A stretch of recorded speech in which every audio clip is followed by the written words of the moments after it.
menor número de miseráveis e pobres da história. Será que a economia está indo bem? Vocês vão ver, saiu uma pesquisa da Quest, nossa, os gênios do mercado, está tudo errado.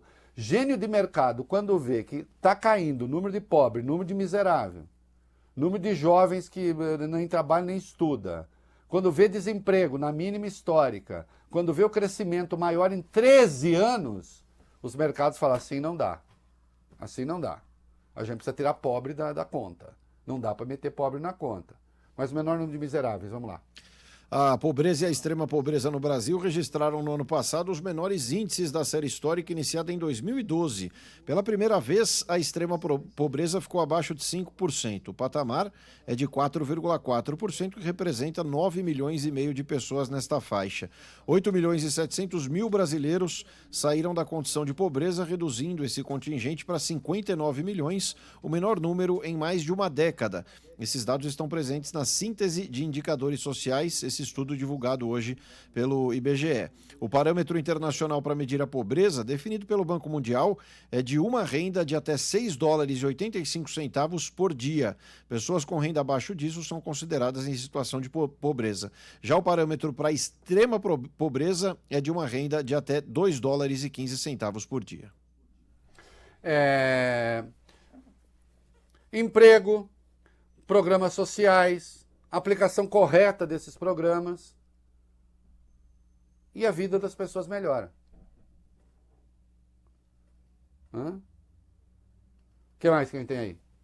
De acordo com esse relatório, a expansão dos programas sociais, principalmente do Bolsa Família, ajudou a reduzir a extrema pobreza de 5,9% para 4,4% entre 2022 e 2023. Isso significa que do total de 12 milhões e 600 mil pessoas nessa situação, 3 milhões e 100 mil saíram da extrema pobreza no espaço de um ano. Conforme o documento, as crianças e adolescentes de 0 a 14 anos são a população mais atingida pela pobreza. 7,3% são extremamente pobres e 44,8% são considerados pobres. Entre os grupos por idade, os idosos têm os menores índices. 2% estão em situação de extrema pobreza, enquanto 11,3% estão em condição de pobreza.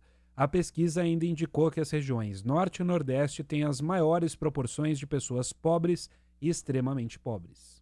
Olha aqui, e também caiu o número de jovens que nem estudam nem trabalham entre 15 e 29 anos. Menor número da série histórica. Ainda é muita gente, 10 milhões e 300 mil brasileiros nessa situação. O equivalente a 21,2% da população dessa faixa etária. É muita coisa, mas caiu também a níveis históricos, né? Então nós estamos falando de um país cuja economia está funcionando. Nós estamos falando de um país em que o lucro das 327 empresas da Bolsa de Valores, no terceiro trimestre, subiu 55% na comparação com o mesmo trimestre do ano passado. 55%. Nós estamos falando de uma lista de 116 países, o Brasil estava a indústria brasileira estava em 70º lugar, está em 40º, subiu 30 pontos. Nós estamos falando de um país em que a OCDE está dizendo que o Brasil foi o segundo destino de investimento no mundo no primeiro semestre. Só perdeu para os Estados Unidos. Com desemprego historicamente baixo, com maior crescimento em 13 anos. Mas aí existem os tais mercados. Aí veio a público uma pesquisa da Quest, e eu não estou questionando a pesquisa, não sei quem foi entrevistado, mas eu acredito que é verdade. É um vomitório. Não da pesquisa, de quem respondeu. A política econômica está na direção certa ou errada? Na direção errada para 96%. 96% dos mercados não gostam de nada disso que eu falei. Ah, Reinaldo, é que eles não gostam da dívida, que eles acham que deve ser menor. É porque eles acham que assim o juro vai crescer. Não! Eu quero saber se isso que eu falei existe ou não existe. Isso que eu falei é mentira ou é verdade? Avaliação positiva ou negativa do governo? 90% negativa. Eles gostavam lá do Paulo Guedes. E a avaliação do Haddad? Aí é positiva para 41, regular para 35 e negativa para 24. Além de tudo, são os energúmenos. Porque fica parecendo que o Haddad não é do governo. Fica parecendo que o Haddad é ministro, porque o Haddad falou, vou ser ministro. Não, ele é ministro do governo Lula. Ou eu perdi alguma coisa?